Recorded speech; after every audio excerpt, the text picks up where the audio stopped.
That's a nice segue, because I always ask this when I've got kind of business leaders in, what's the most valuable mistake? Because I've made some belters hourly, it seems sometimes, but when you look back, sometimes there's a lot of value in that mistake, that error, that disaster that you couldn't sleep for a month with.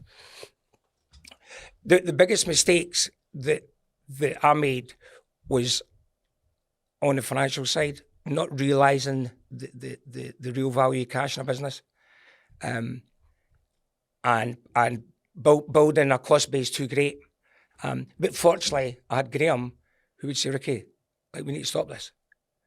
Do you know what I mean? We need to stop. Because I would go, service, right? We'll be brilliant. Graham would go, that's fine, but we cannot, Ricky, put the business to the wall because you want to have double the service people that somebody else would have. And you want to give, 100%, maybe you can only give 95% service, Ricky, or he'll not be there to give service.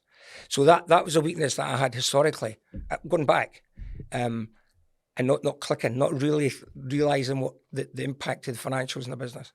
That was good you had him. But were you close at any point in terms of... Yeah. At one stage, even with Graham trying to help me, at one stage, and I'm not making this up, we were a day away from getting merged into another business that the bank preferred, for want of a better term, and they were persuading us.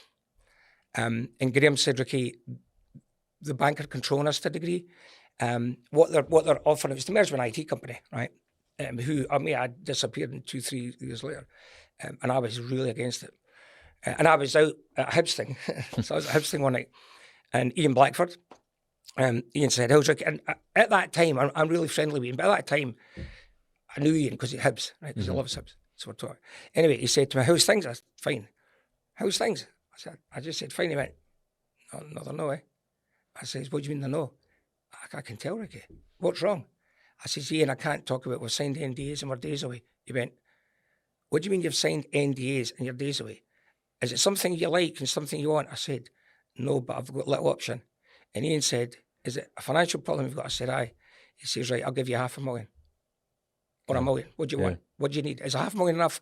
$1 million. And I said, $500,000 be fine, Ian. Right, I'll do that. When's your next board meeting? I said, 2 days' time. We're meant to sign it off. He says, right, when you get that board meeting, you've got a new financial advisor. I'm coming on your board, investor, and he's giving you $500,000. Jesus. And Ian come and done that. Just like that. And he brought John Benton. Yeah.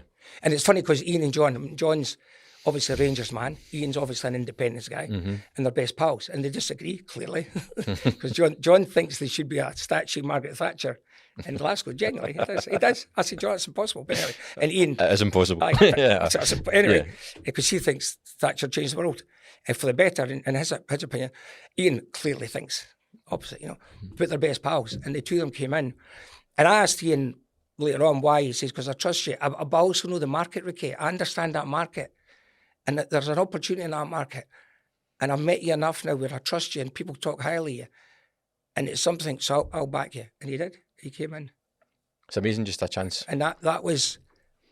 Now, so Hibs are good for something. Now, to be fair, see if we had went to another company and merged, it would have probably been a good success. It wouldn't have been a Combrel today. Yeah. But it would have been successful. Yeah. It would have been successful. It would have been. Because we'd have dominated it, to be honest. So what's next for Comms World then? Well, Comms World's grow.